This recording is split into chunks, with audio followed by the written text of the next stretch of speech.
Buenas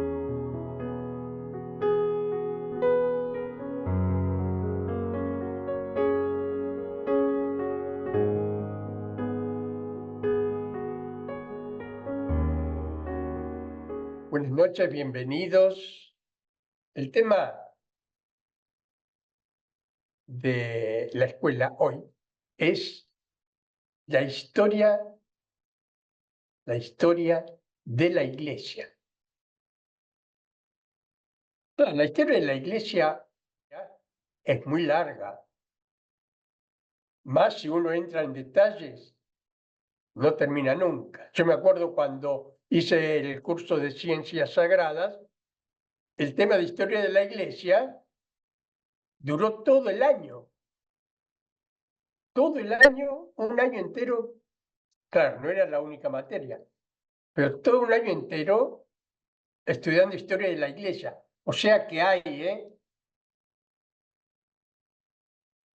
hay contenido como para que no se hagan 3 clases, sino en mucho más. Pero bueno, vamos a hacer un resumen, como para que se tenga una pequeña idea de la historia de la Iglesia. Y es interesante conocer la historia de la Iglesia porque uno va viendo la asistencia del Espíritu Santo. En los 2000 años siempre estuvo la asistencia del Espíritu Santo sobre la Iglesia. Y uno lo ve porque en la Iglesia pasó de todo.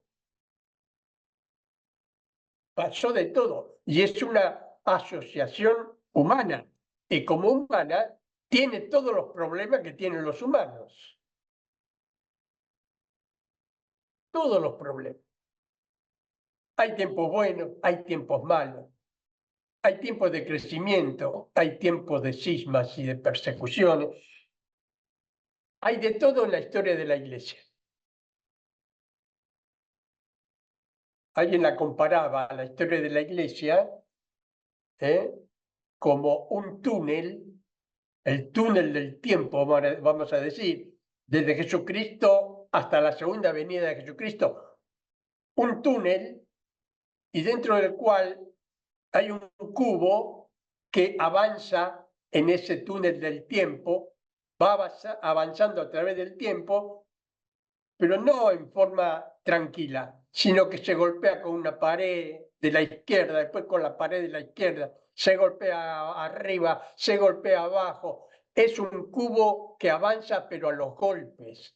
Bueno, esa es la Iglesia en la historia.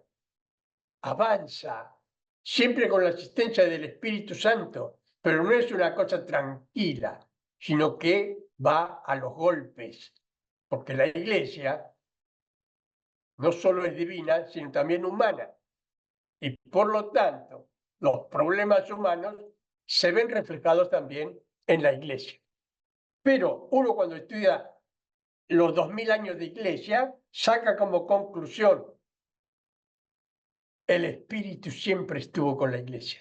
Si no, no podría haber subsistido la Iglesia. Hubiera desaparecido como cualquier elemento humano, como cualquier asociación humana, con el tiempo desaparecen. En cambio, la Iglesia sigue y sigue y sigue. Y mire que se metió la pata, se metió mucho la pata. Y no solamente a nivel pueblo, sino también a nivel jerárquico. Los papas peleando, 3 papas al mismo tiempo. Los cristianos no sabían a quién tenían que obedecer. Era problemático el asunto. Y sin embargo, el espíritu, tranqui, los planes de Dios se cumplen, aunque no sea en el tiempo de los hombres, sino en los tiempos de Dios. Entonces muchas veces el Espíritu Santo quiere algo, pero los hombres hacen que eso tarde más tiempo o menos tiempo en base a la disposición que hay. Si los hombres están siempre dispuestos, los tiempos del Espíritu Santo se acortan. Si en la iglesia pasan cosas y la gente no se entrega y falta la santidad y todo eso, y los tiempos se alargan. ¿Por qué? Porque la iglesia es divina y es humana. Como divina, bárbaro todo. Pero como humano, tenemos todos los problemas de los seres humanos. La historia de la iglesia no solamente la estudian los católicos, la historia de la iglesia la estudian historiadores y a veces historiadores que no creen. Pero como son historiadores, les gusta estudiar y se han metido en el estudio de la historia de la iglesia. Y hubo alguno por ahí de los que no creen que a partir de la historia de la iglesia se convirtieron al catolicismo. ¿Y por qué se convirtieron? Porque cuando estudiaron la historia de la iglesia, la conclusión que ellos sacaron es, detrás de esto hay algo superior a lo humano. Detrás de esto está Dios que sostiene y guía a la iglesia. O sea, lo decían gente que no creía, pero que al estudiar la iglesia veían que no podía subsistir un evento humano sin la ayuda de Dios. Sin la ayuda de Dios, la iglesia hubiera desaparecido. Y sin embargo, a pesar de todos los problemas, a pesar de todos los dramas, acá tenemos la iglesia que sigue. Y va a seguir en ese túnel del tiempo, quizás a los golpes, pero hasta el fin del mundo. Hasta el fin del mundo. Ha habido en la historia de la iglesia muchos que han perseguido a la iglesia. Pero como le decía un sacerdote a un comunista, ¿no? Bueno, vos estás en contra de la iglesia, estás peleando contra la iglesia. Y yo te digo lo que va a pasar, que un día vos te vas a morir y la iglesia te va a poner una placa, descansa en paz. Y vos descansarás en paz y la iglesia seguirá. Así que es inútil pelearse contra algo que es superior a uno, como es la conducción del Espíritu Santo en su santa iglesia. Bueno, lo que se va a tratar hoy va a ser la iglesia primitiva, la iglesia de los apóstoles, después de los apóstoles, cómo siguió la cosa, hasta el año 300, más específicamente el año 313, que es cuando Constantino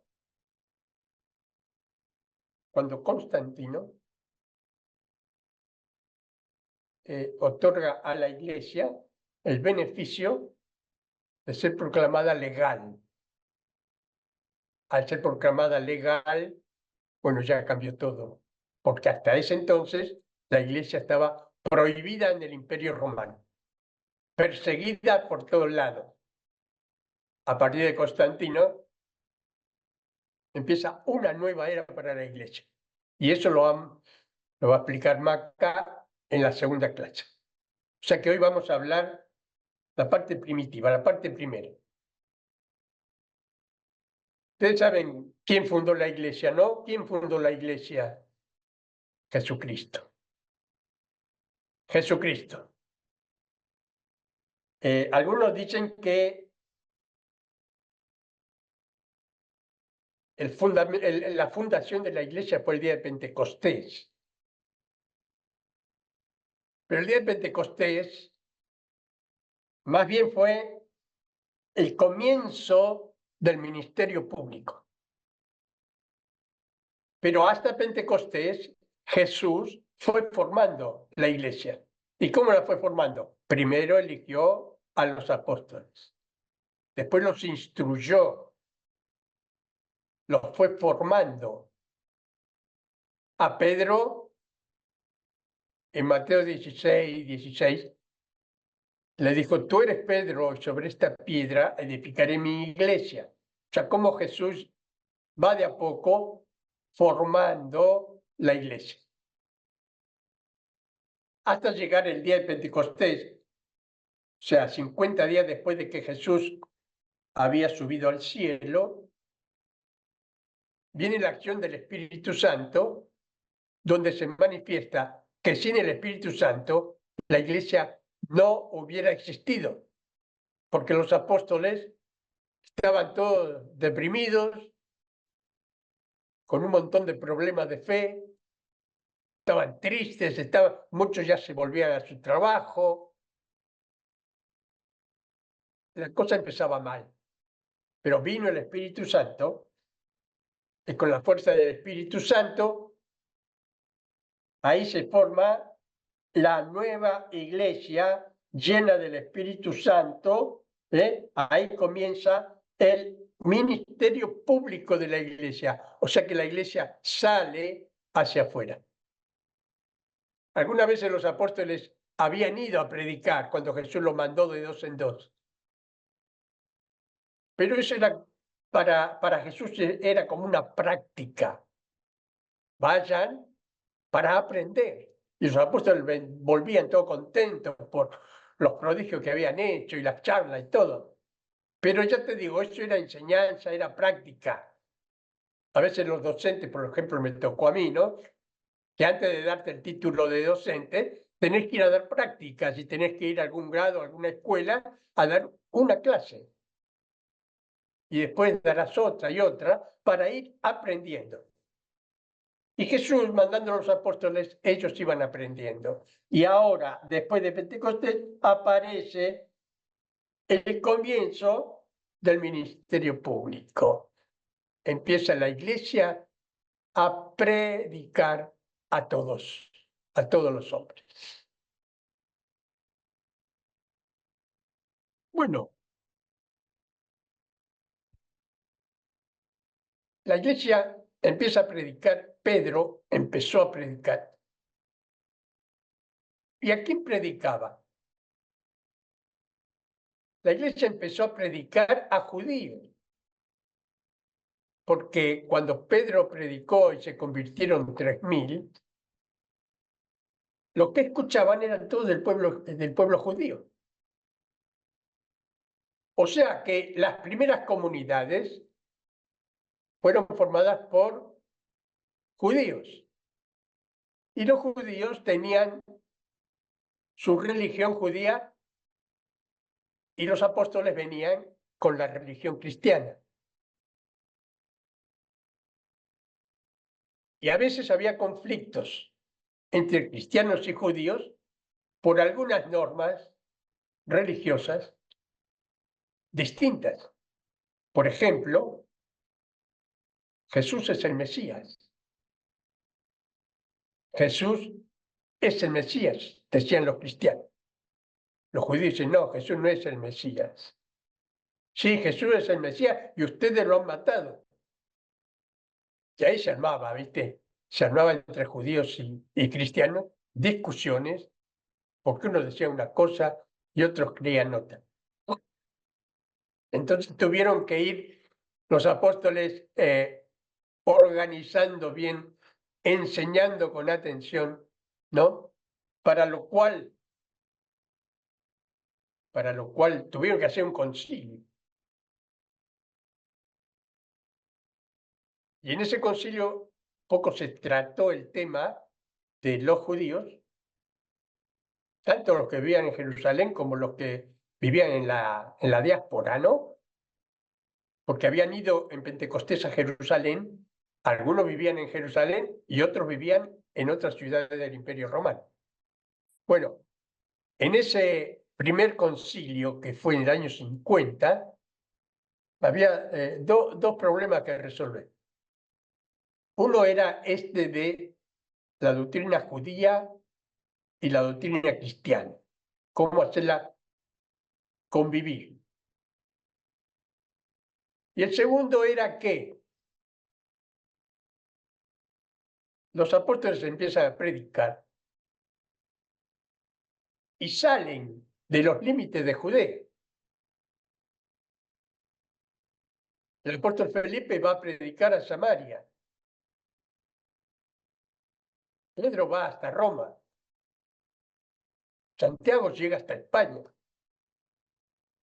Tomás llegó hasta la India. Y sobre todo, el apóstol Pablo de Tarso, que de perseguidor pasó a ser apóstol, ¿no? Pablo de Tarso predicó por casi todo el Imperio Romano. También llegó hasta Roma, pero todo Asia Menor, Grecia. Bueno, Pablo anduvo por todos lados. Entonces, ¿qué pasó?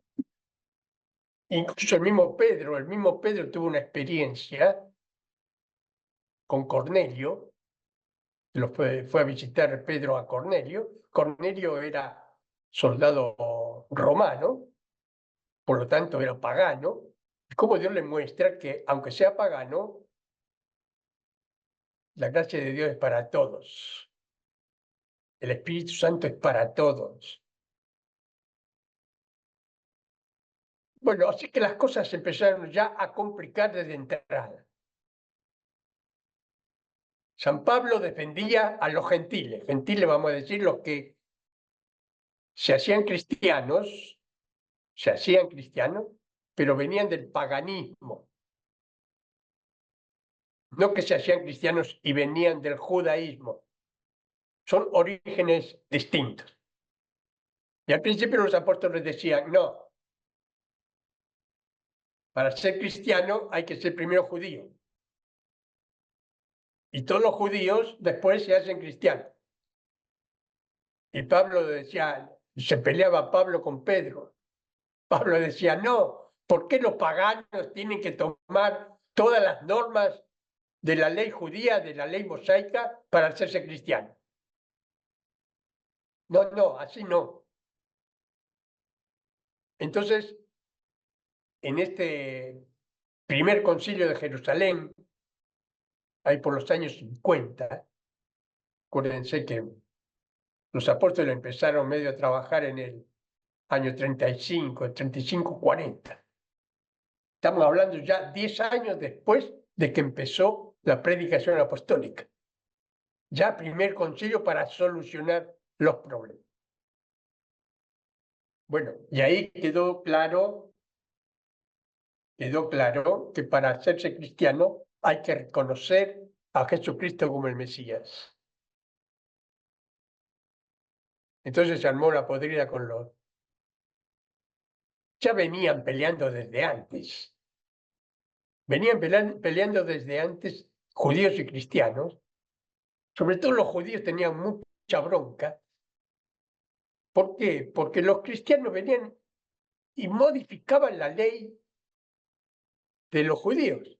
Y eso a los judíos les daba mucha bronca. Tanta bronca que los primeros en perseguir a los cristianos fueron los propios judíos. Entre ellos Saulo. Pablo, como buen judío, también tenía bronca de que los cristianos modificaran la ley mosaica y tuvieran su propia religión. Entonces, había muchos judíos enojados y comenzaron una persecución donde muchos fallecieron. Uno de los que murió así importante fue el obispo de Jerusalén, que era Santiago. A Santiago lo matan en el año 44. En el año 44. ¿No? No es el primer mártir fue San Esteban. ¿Y por qué murió San Esteban? Por esta misma razón que estamos hablando. Entonces lo apedrearon a San Esteban. ¿Por qué? Porque como cristiano no admitía muchas partes de la religión judía. Bueno, entonces ese enojo fue creciendo y murieron muchos cristianos. Y Pablo, perseguidor de cristianos, tenía también las órdenes de matar a los cristianos que hubiera en Damasco. Y bueno, ahí conocen la historia de Pablo, que en el camino Dios lo hizo caer del caballo. Y Jesús que le dice, Pablo, Pablo, ¿por qué me persigues? Y Pablo le dice, ¿quién eres tú? ¿Quién eres tú, Señor? Y él dice, yo soy Jesús, a quien tú persigues. O sea que en realidad Jesús está diciendo, me estás persiguiendo a mí, no a los cristianos. Bueno, ante todo eso, y después la ceguera que le agarró a Pablo, Pablo se convierte al cristianismo y como apóstol predicó la palabra en forma extraordinaria, escribió cartas, escribió todo.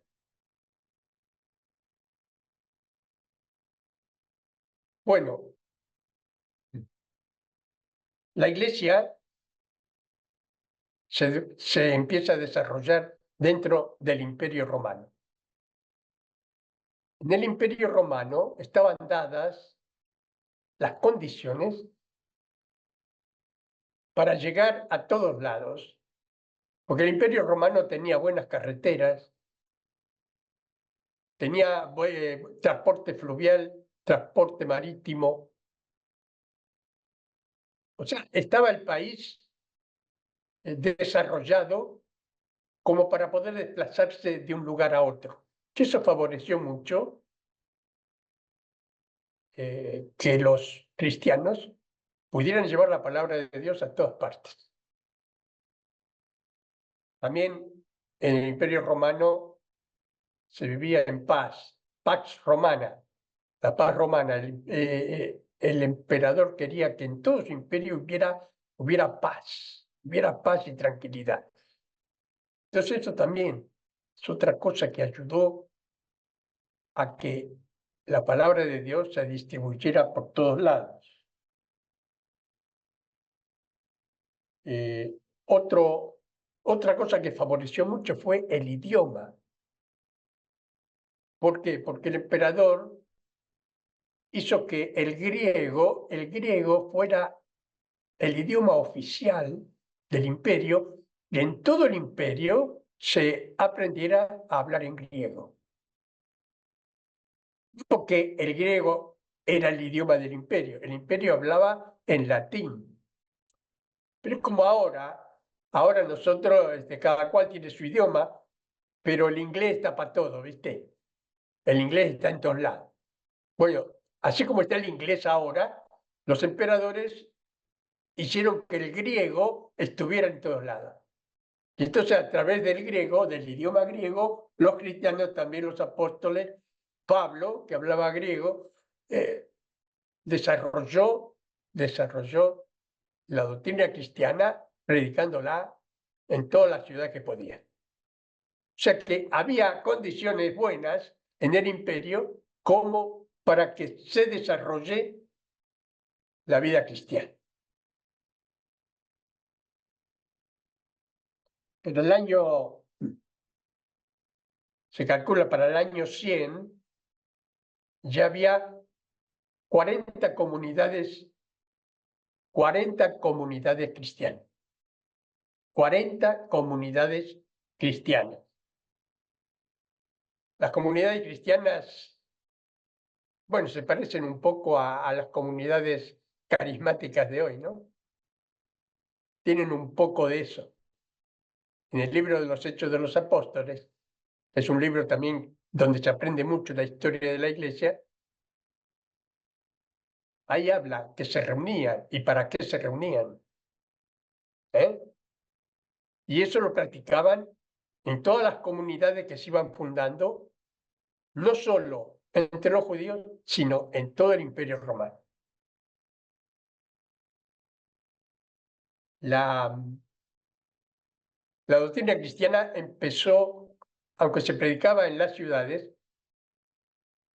empezó a atraer más bien a la gente pobre, empezó a atraer a la gente esclava, o sea, los más necesitados se abrían más rápido a la doctrina cristiana. Y después a través de muchos, como en las casas de los romanos, en las casas de los romanos ricos, solía haber criados, muchos criados. En general, los criados eran cristianos. Y en esta relación de criado con amo, se establecía mucho diálogo y sobre todo las mujeres patricias del Imperio Romano, se sentían atraídas por esta nueva religión, por el ejemplo que daban sus servidores. Y se hacían muy amigas y se convertían, las mujeres patricias romanas, se convertían al cristianismo. Hay un libro que yo leí hace muchos años, pero está muy interesante, es una novela, pero te pone bien en el clima de la época, de cómo se vivía. Ese libro se llama Fabiola. No sé si alguien lo habrá leído. Es un libro que me gustó mucho. Ya le digo, es una novela, pero te pone bien en clima de Imperio Romano en los primeros tiempos de la Iglesia. Muy, muy bien, muy linda. No sé si existe ese libro ahora porque, ya les digo, lo leí hace muchos años. Bueno, entonces, a medida que Pablo iba predicando la doctrina cristiana, muchos gentiles, o sea, paganos, porque los judíos dentro de todo creían en Dios, en el Dios verdadero. En cambio, los gentiles, los paganos creían en 80 dioses, todos los dioses. Incluso había un acuerdo entre el imperio y los judíos. El imperio aceptaba la religión judía. ¿Por qué? Porque la religión judía no tenía nada en contra del imperio. Más todavía, el emperador le pedía a los judíos que una vez al año ofrecieran un sacrificio de un toro o lo que sea, un sacrificio al Dios de los judíos de parte del emperador, y él corría con todos los costos. O sea que era tan amplio los dioses, que hasta el Dios de los judíos era aceptado por el Imperio Romano.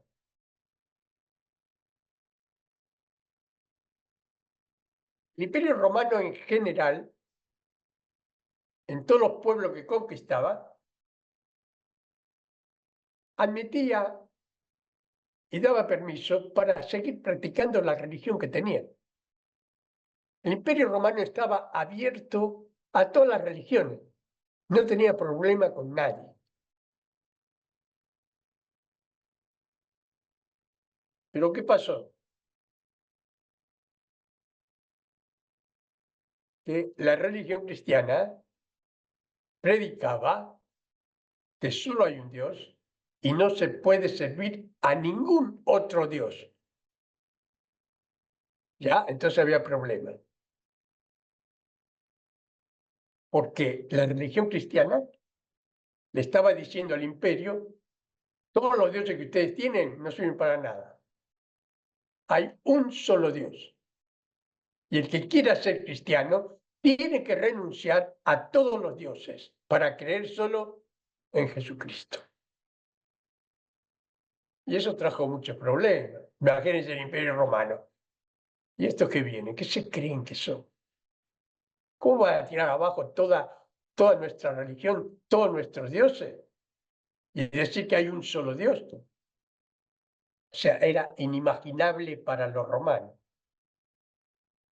Entonces, eso iba en contra del Imperio Romano. Por lo tanto, como iba en contra del Imperio Romano, empezaron a perseguir. Empezaron a perseguir. ¿Por qué? Porque iban en contra de la religión romana.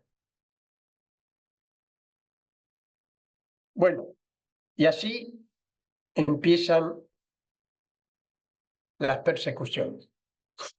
Pero antes de hablar de las persecuciones, les cuento que después del Concilio de Jerusalén, igual seguía habiendo problemas en las comunidades cristianas y empezaron a aparecer los santos padres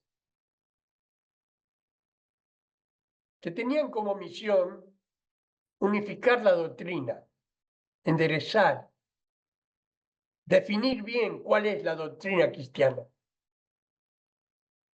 Y había tres ciudades, las tres ciudades más importantes en el cristianismo, que eran Antioquía, Alejandría y Roma.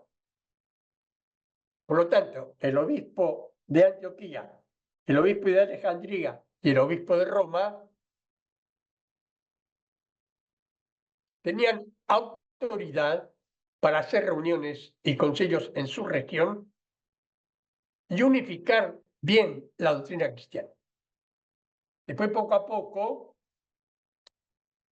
la ciudad de Roma era un poco como el Imperio Romano. Cuanto más grande es la ciudad, más poderoso es el que manda.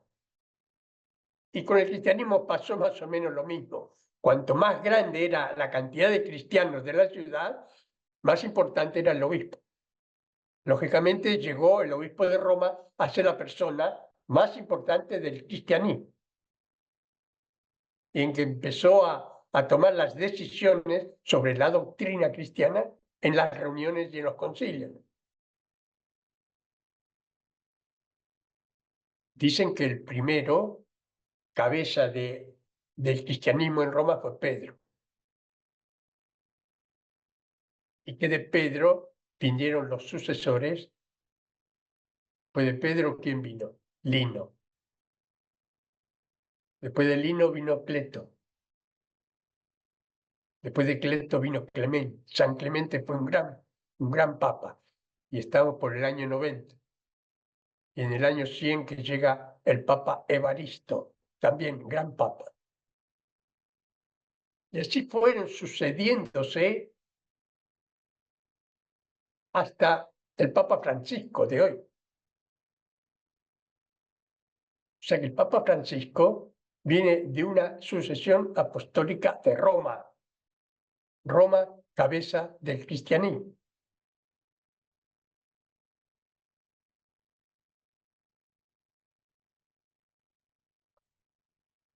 Bueno,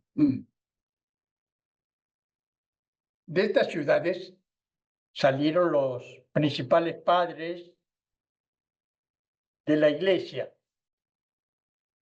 Había padres apostólicos y había padres apologistas. Los padres apostólicos trabajaban en la unificación de la doctrina cristiana a través de la razón, del pensamiento. Y los padres apologistas trabajaban en la unidad de la doctrina cristiana a través de la palabra, de la predicación. Entre unos y otros fueron cuidando a la iglesia, la doctrina de la iglesia, que no se desviara. No obstante, había muchos problemas. Había muchos problemas. De si Jesucristo era Dios o no era Dios. De si Jesús era hijo de Dios o eran dos personas. Una la que es hijo de Dios y otra la que está en la tierra. En fin, problemas que estos santos padres trataron de unificar la doctrina.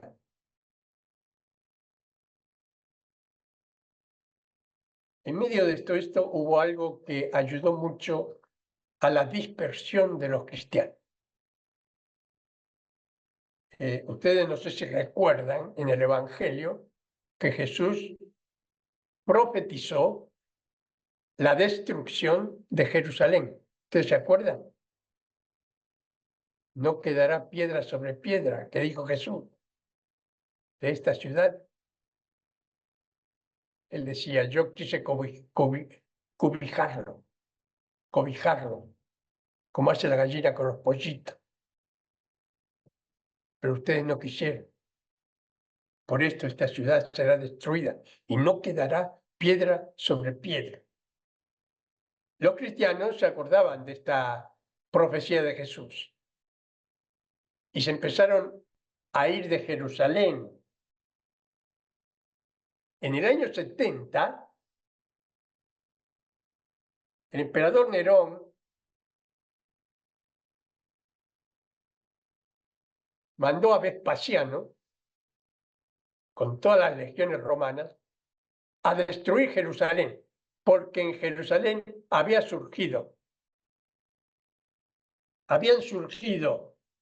como terroristas con el lema fuera los romanos para siempre de Jerusalén, fuera los romanos para siempre de Jerusalén. Y estaban en permanente acecho, ¿viste? Nerón dijo, vaya y destruyan la ciudad. Entonces fue Vespasiano con su hijo, que después quedó al mando de las tropas, su hijo Tito. Vespasiano y su hijo Tito fueron a Roma. Y cuenta Flavio Josefo era un historiador judío, pero al servicio del Imperio Romano. Y él era historiador y escribía la historia. Y este Flavio Josefo habla de que en el año 70 vinieron Vespasiano y Tito, y en el día de la Pascua, cuando venían judíos de todo el mundo a celebrar la Pascua, les permitían entrar a todos a celebrar la Pascua. Pero después no dejaron salir a nadie. Acorralaron la ciudad y no salía nadie. O sea que dentro de la ciudad había más de 1,5 millones de personas. Y no podían salir porque los soldados romanos no lo permitían. Y si alguno se escapaba, era crucificado ahí delante de la ciudad. Entonces, no entraban alimentos a la ciudad, no entraba agua, no entraba nada, y la gente, los judíos empezaron a desesperar. Entonces llegó como una explosión de gente que se quiso escapar. Y así a todos los que escaparon, Vespasiano y Tito los mataron a todos, entraron a la ciudad, destruyeron todos, y Tito dijo, no destruyan el templo, porque el templo es una maravilla y queremos conservarlo. Pero parece que un soldado que no escuchó bien tiró una flecha encendida dentro del templo y se quemó todo. Se quemó todo y también el templo fue destruido. Dice Flavio Josefo que murieron 1.120.000 judíos. Dice Flavio Josefo, 1.120.000 judíos murieron ese día. Y fueron presos 97.000 judíos presos. Y estos 97.000 judíos fueron usados para los juegos romanos, las luchas. Otros, bueno, los crucificaron, otros fueron vendidos como esclavos. Bueno, también esos 97.000 desaparecieron. O sea que fue, miren qué desgracia para el pueblo hebreo, ¿no? Para el pueblo judío. Ahora, como los cristianos sabían que estaba cerca de que la profecía de Jesús se cumpliera, ya se habían ido. Ya se habían ido con todos los escritos que había de la doctrina cristiana. O sea que dentro de todo, los cristianos se salvaron y ya dejaron de tener como centro de su religión a Jerusalén y empezaron ya a mirar más a Roma. Roma como centro del cristianismo. Bueno, les dije que había dos tipos de padres apostólicos y padres apologistas. Entre los padres apostólicos aparece Ignacio de Antioquía, aparece San Ireneo de León. Estos son todos santos padres que trataban de unificar la doctrina. La doctrina pasa por acá, por esto, por esto y por esto. Y mucho de la doctrina cristiana está basada en estos santos padres. Y después apologistas, o sea, estos de que predicaban, está Clemente primero, que yo les dije, el tercer papa, o el cuarto, San Justino Mártir y San Agustín. O sea, santos padres que en los primeros tiempos trataban de enderezar a la iglesia, trataban de enderezar la doctrina, porque había, ya les digo, muchas discusiones, muchos cismas muy locales, ¿no? Pero cismas, gente que se separaba de los cristianos porque empezaban a creer otras cosas. Bueno,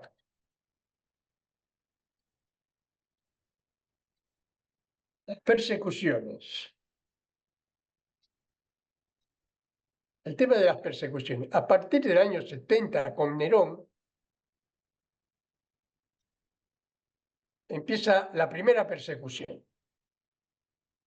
Nerón estaba de paseo y parece que en la ciudad de Roma hubo un gran incendio. Gran incendio, se quemó media ciudad.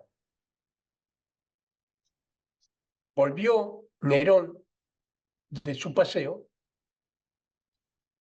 y toda la gente se puso en contra. ¿Cómo en medio de toda esta desgracia de Roma el emperador no estaba? ¿Cómo en medio de todo esto el emperador estaba paseando y de vacaciones? Y no sabía qué hacer este Nerón. Entonces, para salir del apuro, le echó la culpa a los cristianos. En realidad hablan que Nerón estaba medio mal de la cabeza y él quería tener un espectáculo de la destrucción de Roma para hacer después una ciudad de oro, la casa de oro del emperador. Bueno, quería ser bueno, fantaseaba mucho, fantaseaba mucho. Como la gente de Roma se puso en contra del emperador, el emperador puso como excusa que la culpa la tienen los cristianos. ¿Y por qué decía que la culpa la tienen los cristianos? Porque como los cristianos no aceptan ningún dios, los dioses están enojados con el imperio romano. Por eso pasan las desgracias que pasan, sucede todo lo que está sucediendo por culpa de los cristianos. Entonces, a partir de ese momento, establece un edicto que todo cristiano sea preso y muerto. Y a partir del año 70, entonces, empiezan las persecuciones de todos los cristianos.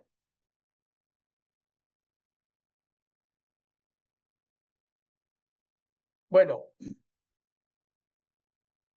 poco después también tuvieron que justificar un poco más el por qué el Imperio Romano perseguía a los cristianos. Lo principal era eso, que los dioses estaban enojados porque los cristianos no creían en ellos. Pero después aparecieron otras cosas. Los cristianos, al ser perseguidos, empezaron a ocultarse. Aparecen las catacumbas. Por ahí se escuchaba algo de la doctrina. Y entre algo de la doctrina se hablaba de la comunión. Nosotros comemos el cuerpo de Cristo. Entonces los paganos decían, estos son caníbales. ¿Cómo van a comer el cuerpo de Cristo? Son caníbales. Y después que había incesto, todas cosas raras, ¿viste? Entonces los empiezan a perseguir por todas estas cosas. Y los cristianos tienen que vivir ocultos, ocultos.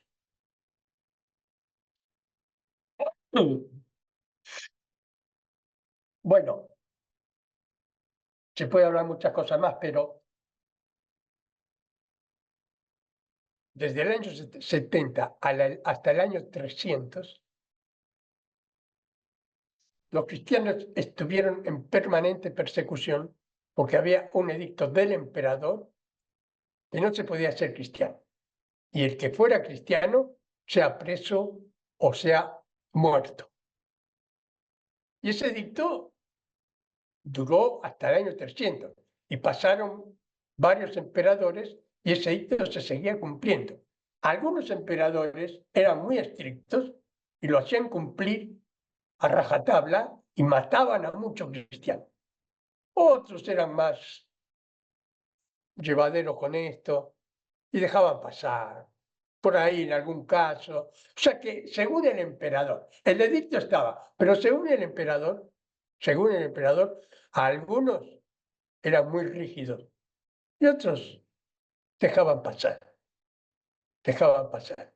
Pero mientras tanto, estos 200 años fueron de mucha persecución. Pero la iglesia no se amedrentó, no se quedó, sino que siguió adelante con la evangelización. Y como dice esa palabra que recorrió todos los años de la iglesia, la sangre de los mártires es semilla de nuevos cristianos. Cuanto más mataban, más cristianos había. Porque la gente decía, vale la pena creer en gente que por su Dios se deja matar. Vale la pena creer en gente que por su Dios se deja matar. Bueno, así estuvo la iglesia sufriendo hasta el año 300, que viene Constantino, se firma el famoso el edicto de Milán, donde a través de ese edicto se hace legal la religión cristiana. Al hacerse legal, se terminan las persecuciones. Se terminan las persecuciones. Y el emperador, ya un poco para reparar todo lo que se había perdido en la iglesia, les empieza a donar tierras, castillos, bienes materiales. Que algunos dicen, ahí empezó el problema de la iglesia, cuando se empezó a llenar de bienes materiales obsequiados, regalados por el emperador. Pero eso, bueno, lo vamos a ver la clase que viene. Tengo acá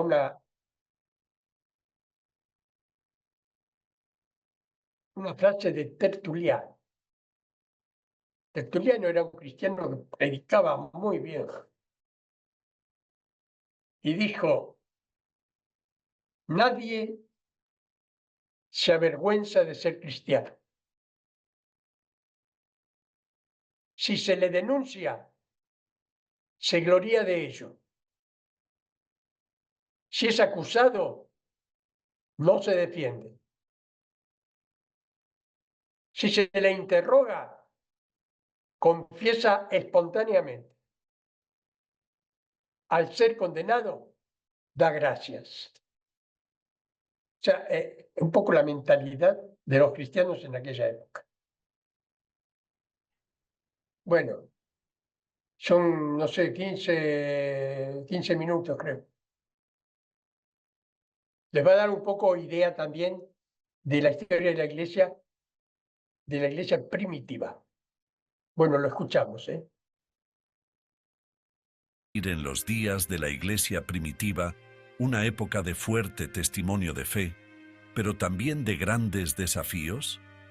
Piensa en ser cristiano en esa época, bajo la dirección directa de los apóstoles y conociendo a personas que presenciaron el ministerio terrenal de Jesucristo.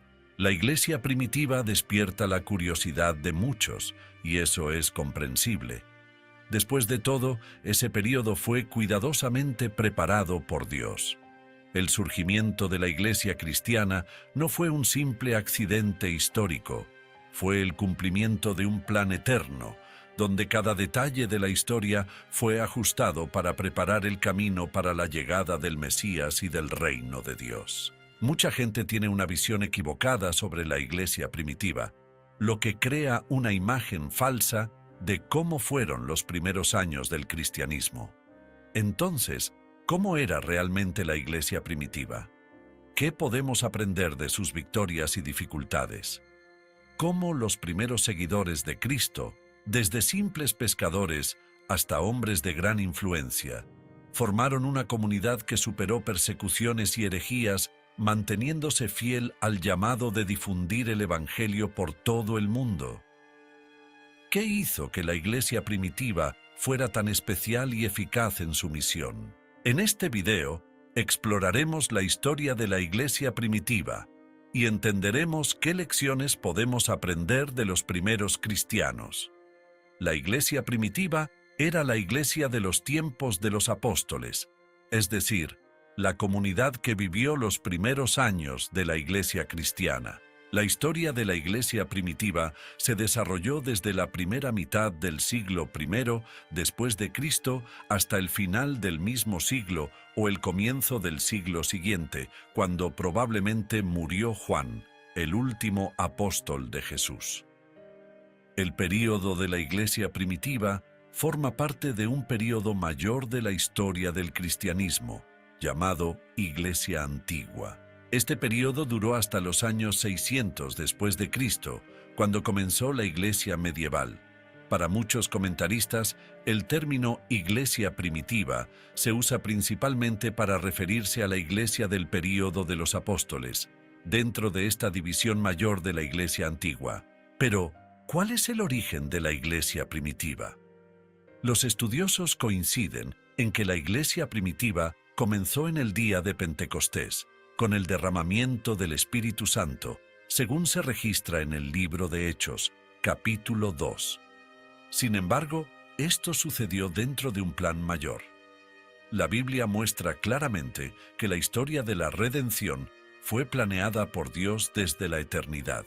Esto significa que Dios dirigió la historia de manera soberana para que su propósito se cumpliera. En el momento oportuno, es decir, en la plenitud del tiempo, Dios envió a su Hijo. Por lo tanto, la iglesia primitiva surgió en un escenario cuidadosamente preparado por Dios. De hecho, no podría haber un momento más adecuado para la iglesia primitiva que ese. En los siglos anteriores, el mundo se había unificado de una manera nunca antes vista. El imperio griego de Alejandro, el Grande, estandarizó el idioma y la cultura, difundiendo la filosofía griega y el griego koiné por toda la región, convirtiéndolo en el idioma común de muchos pueblos. En otras palabras, el idioma griego conectaba diversas culturas. Y, en ese mismo periodo, ya había judíos viviendo en varias regiones diferentes. Cuando el Imperio Romano surgió, aprovechó esa unidad cultural y lingüística para crear una realidad única. A diferencia de otros imperios, el Imperio Romano logró mantener la paz en todo su dominio de manera increíble. Existía la famosa Pax Romana, con tropas imperiales garantizando la paz y la autoridad del emperador en todo el imperio. Esto trajo gran prosperidad, riqueza y desarrollo. La infraestructura pública del Imperio Romano era incomparable para la época. con carreteras que facilitaban el comercio y la comunicación. Fue en este mundo que nació la Iglesia cristiana. En este escenario, el Evangelio comenzó a ser predicado, haciendo que la Iglesia primitiva creciera rápidamente desde Jerusalén hasta las ciudades más distantes del mundo grecorromano. Así, se cumplió la promesa de Jesús de que sus testigos predicarían el Evangelio en Jerusalén, en Judea, en Samaria y hasta los confines de la tierra. Una pregunta importante es, ¿cómo era el liderazgo de la Iglesia primitiva? La Iglesia primitiva estaba dirigida por los apóstoles de Jesús. Estos hombres fueron escogidos especialmente por Dios para, junto con los profetas, establecer los fundamentos de la Iglesia. Aunque sabemos poco sobre la historia de los apóstoles después de la ascensión de Jesús, el libro de Hechos de los Apóstoles, que registra una parte importante de la historia de la Iglesia primitiva, destaca la actuación de algunos apóstoles en el liderazgo de la Iglesia. Por ejemplo, el trabajo del apóstol Pedro se enfatiza bastante en la primera mitad del libro de Hechos. Parece que fue el principal portavoz de la Iglesia primitiva en sus primeros años. Pedro asumió un papel de liderazgo en la reunión donde se eligió al nuevo miembro del colegio apostólico para ocupar el lugar dejado por Judas Iscariote.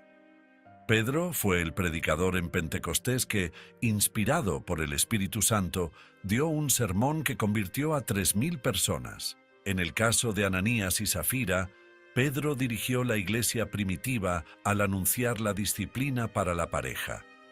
También tuvo un papel importante en el Concilio de Jerusalén, junto con Santiago, hermano de Jesús, quien era uno de los líderes más influyentes de la iglesia en esa ciudad.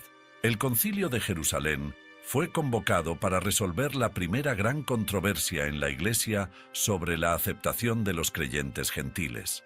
Además, el trabajo de Pedro en la iglesia primitiva incluyó misiones en Antioquía y posteriormente en Roma. Junto a Pedro, el apóstol Juan también se destacó como líder en la iglesia primitiva. Considerado una de las principales figuras de la iglesia de Jerusalén, Juan también contribuyó a la iglesia de Éfeso durante los últimos años de su vida. Hablando de líderes de la iglesia primitiva, es esencial mencionar a Pablo. Originario de Tarso, Pablo inicialmente perseguía a los cristianos, pero una transformación profunda a través de Cristo lo convirtió en uno de los misioneros más influyentes de la historia de la iglesia. Durante sus viajes, Pablo estableció diversas comunidades cristianas, impulsando el crecimiento de la iglesia primitiva. Además de los apóstoles, muchos otros nombres marcaron su presencia activa en la iglesia primitiva. Entre ellos están Esteban, Felipe, Santiago, Judas, hermano de Jesús, Bernabé, Silas, Marcos, Lucas, Timoteo, Tito, Apolos y muchos otros. ¿Quiénes constituían la iglesia primitiva? La mayoría de sus miembros provenía de orígenes humildes, incluidos campesinos y pescadores, aunque también había personas de otras clases sociales. Según los textos del Nuevo Testamento, la iglesia primitiva estaba compuesta por una diversidad de miembros, incluidos judíos y gentiles, hombres y mujeres, jóvenes y ancianos, además de soldados, señores y siervos. Este amplio espectro social de los miembros demuestra que la gracia de Dios alcanzaba a todos, sin distinción, trayendo salvación para diferentes tipos de personas, como se destaca en Tito, capítulo 2, versículo 11. Un aspecto relevante sobre la iglesia primitiva es el papel activo de las mujeres, lo cual es notable dada la discriminación que enfrentaban en la época. En el judaísmo, por ejemplo, las mujeres no estaban autorizadas a recibir enseñanzas directamente de los rabinos y no eran contadas en el quórum de las sinagogas. Sin embargo, en la perspectiva bíblica, hombres y mujeres son igualmente valorados ante Dios, ambos creados a su imagen y beneficiarios de las mismas bendiciones de salvación en Cristo. A pesar de esto, la Biblia establece diferentes roles y funciones para hombres y mujeres, siendo la liderazgo eclesiástica tradicionalmente masculina, sin registros de mujeres liderando la iglesia primitiva. No obstante, esto no significa una desvalorización de las mujeres o una reducción de su papel dentro de la iglesia.